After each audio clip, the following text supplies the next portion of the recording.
Hello friend, नमस्कार। Welcome to top rankers SLN YouTube channel. हम लोगों ने एक सीरीज लॉन्च की है यूथ कंपटीशन टाइम्स का। जो ये बुक है, इसके सारे चैप्टर वाइज जो प्रीवियस ईयर क्वेश्चन है उसको देखने के लिए हम लोगों ने ऐसा किया है। अभी तक हम लोगों ने 2 चैप्टर देख लिए हैं। पहला चैप्टर के 2 पार्ट हैं, फिर दूसरा चैप्टर हम लोगों ने पढ़ लिए। आज हम लोग तीसरा चैप्टर पढ़ेंगे यूथ कंपटीशन टाइम्स का। और जो उत्तर प्रदेश के ऑब्जेक्टिव जीके हैं, जो क्वेश्चन पेपर हैं PYQ है, जो वो देखेंगे हम लोग। आइए देखते हैं। उत्तर प्रदेश जो है सामान्य ज्ञान, इसमें सॉल्व पेपर है ये सारे। और जो PCS के लिए, RO के लिए, कोई भी यूपी के एग्ज़ाम होते हैं उसके लिए बहुत इम्पोर्टेंट है। तो आइए देखते हैं।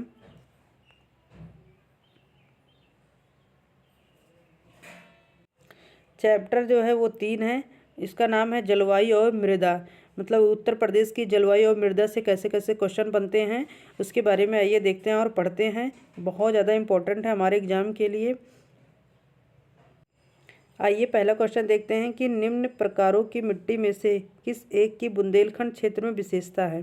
मतलब इसमें मिट्टी की जो है प्रकार दिया गया है। तो निम्न प्रकार की मिट्टी में किस प्रकार की एक मिट्टी होती है, निम्न में से किस एक की जो है बुंदेलखंड क्षेत्र की प्रमुखता है। बुंदेलखंड में कौन सी मिट्टी पाई जाती है? तो ऑप्शन ए काली मिट्टी, काली कपास की मिट्टी। काली कपास की मिट्टी बुंदेलखंड क्षेत्र में मुख्यतः 2 प्रकार की मिट्टी पाई जाती है। बुंदेलखंड जो क्षेत्र है उसमें मुख्यतः 2 प्रकार की मिट्टियाँ पाई जाती हैं। काली मिट्टी पाई जाती है और लाल मिट्टी पाई जाती है। कौन कौन? काली मिट्टी और लाल मिट्टी।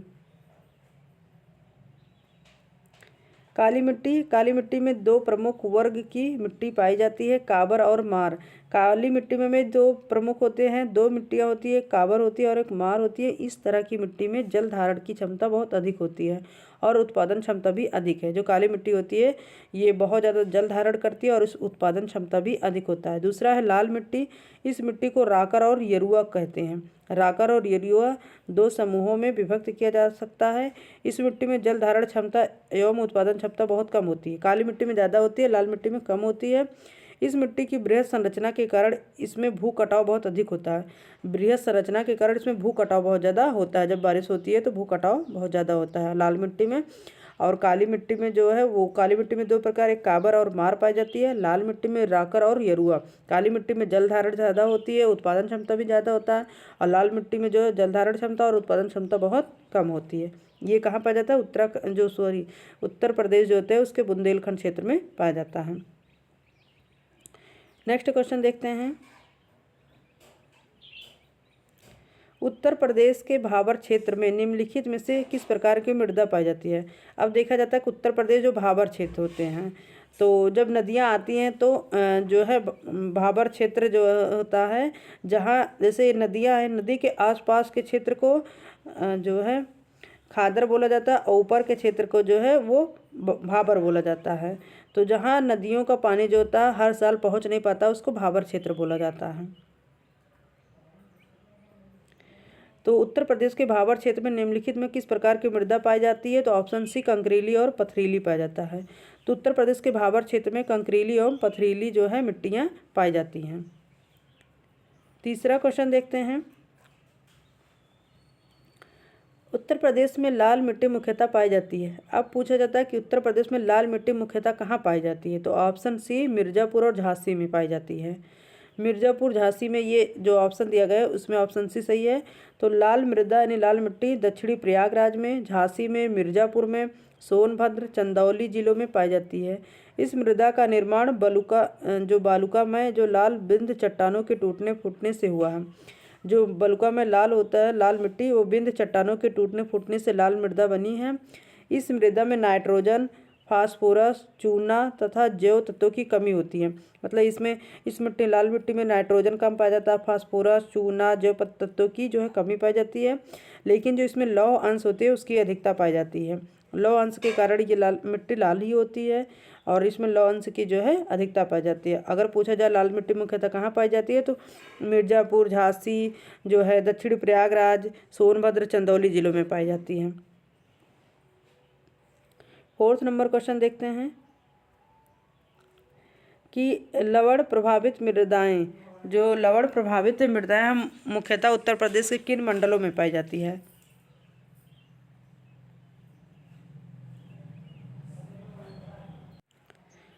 लवण प्रभावित मृदाएं जो है मुख्यतः उत्तर प्रदेश के किन मंडलों में पाई जाती है? तो ऑप्शन ए आगरा और अलीगढ़। आगरा और अलीगढ़ में जो है लवण प्रभावित मृदाएं मुख्यतः पाई जाती हैं। ऑप्शन ए सही है। उत्तर प्रदेश के बांगर जो होते हैं मृदा वाले क्षेत्र में भूमि के समतल होने और जल निकासी का उचित प्रबंध न होने, नहरों से सिंचाई किए जाने, वर्षा की कमी होती है, लवण युक्त जल से सिंचाई की अधिकता होती है, जुताई एक ही गहराई तक करते रहने तथा क्षारीय उर्वरकों के लगातार प्रयोग आदि के कारण से लगभग 10% भूमि ऊसर हो चुकी है। मतलब इसमें बताया गया है कि जो उत्तर प्रदेश के बांगर मृदा वाले क्षेत्र हैं उसमें क्या हुआ है, भूमि के समतल होने और जल निकासी का उचित प्रबंध नहीं है, नहरों से सिंचाई होती है, वर्षा की कमी होती है, लवण युक्त जल से सिंचाई की जाती है, जुताई एक ही गहराई तक करते हैं, जिससे क्षारीय उर्वरक जो होते हैं उसको लगातार प्रयोग कर रहे हैं, जिससे जो होता है 10% भूमि ऊसर हो गई है। ये प्रदेश के अलीगढ़ हुआ, मैनपुरी जिला, अलीगढ़ जिला, मैनपुरी जिला, कानपुर, उन्नाव, एटा, इटावा, रायबरेली, सुल्तानपुर, प्रतापगढ़, जौनपुर, इलाहाबाद आदि जिलों में भी ये पाई जाती है, मतलब लवण युक्त मृदा पाई जाती है। नेक्स्ट क्वेश्चन देखते हैं 5वां। तो इसमें पूछा गया है कि निम्नलिखित स्थानों में वर्षा ऋतु में कहाँ सर्वाधिक वर्षा होती है? मतलब उत्तर प्रदेश के कौन से स्थान है जहाँ वर्षा ऋतु में सर्वाधिक वर्षा होती है? तो ऑप्शन सी गोरखपुर है। उत्तर प्रदेश में सर्वाधिक वर्षा यानी 184.7 सेंटीमीटर वर्षा गोरखपुर में होती है। गोरखपुर उत्तर प्रदेश राज्य के पूर्वी भाग में स्थित है। भारत का एक प्रसिद्ध शहर है गोरखपुर। गोरखपुर में जो है सबसे ज़्यादा वर्षा 184.7 सेंटीमीटर होती है। उत्तर प्रदेश में सबसे ज़्यादा वर्षा करने वाला ये जिला है। नेक्स्ट 6 नंबर क्वेश्चन देखते हैं कि उत्तर प्रदेश में शस्य जलवायु क्षेत्रों की संख्या कितनी है? अगर पूछा जाए उत्तर प्रदेश में शस्य जलवायु क्षेत्रों को कितने भागों में बांटा गया है तो ऑप्शन सी 9 भागों में बांटा गया है। कृषि को प्रभावित करने वाले कारक जो हैं यथा जैसे मृदा हुआ, मृदा के प्रकार हुआ, वर्षा हुआ, तापमान, जल एवं मानव संसाधन आदि के कारण उत्तर प्रदेश को 9 कृषि जलवायु है उसको प्रदेशों में बांटा गया जो निम्नलिखित है।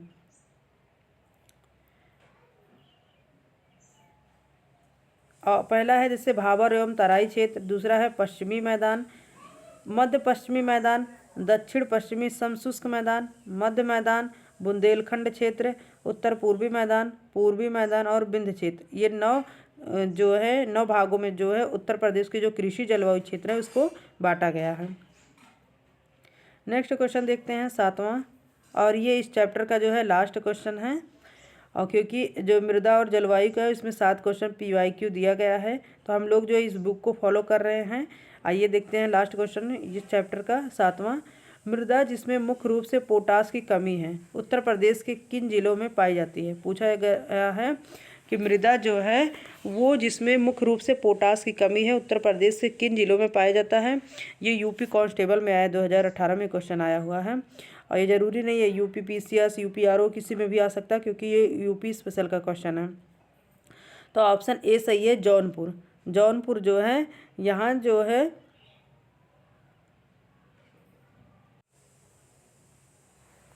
Option A Jaunpur. मृदा पृथ्वी की ऊपरी सतह पर पाई जाने वाली असंगठित पदार्थों की ऊपरी परत है। अगर पूछा जाए कि मृदा कैसे होती है तो मृदा जो होती है वो पृथ्वी के जो ऊपरी सतह है इसके ऊपर पाई जाने वाली असंगठित, मतलब जरूरी नहीं असंगठित पदार्थों की एक ऊपरी परत है जो चट्टानों के विखंडन अथवा वनस्पतियों के अवसादों के मिश्रण से बनती है। जैसे चट्टान है, वो चट्टान जो है बड़े बड़े चट्टान है उसके टूटने फूटने से, और जो वनस्पतियाँ उसके अवसाद जो होते हैं उसके मिश्रण से जो है वो मृदा बनती है। उत्तर प्रदेश के जो जौनपुर हुआ, आजमगढ़ तथा मऊ जनपद की मिट्टियाँ जो मृदा होती है उसमें पोटास की कमी पाई जाती है। तो आप लोग जो है हमारे चैनल पे बने रहिए, top rankers SLN YouTube channel. आप लोगों की ये सीरीज़ की जो है डेली वीडियो मिलती रहेगी। आप लोग इसको कंप्लीट कीजिए और अपने एग्ज़ाम अच्छे से दीजिए पढ़ लिख कर। आप कभी भी लेटे या कहीं भी जाते हुए मोबाइल में ये वीडियो आप देखते रहिए, आपको बुक खोलने की ज़रूरत नहीं, आपको अच्छे से सब कुछ पढ़ाया जाएगा। तो आप लोग सब्सक्राइब कीजिए चैनल को, लाइक कीजिए, शेयर कीजिए, कमेंट कीजिए। बाय बाय, धन्यवाद, जय हिंद, नमस्कार।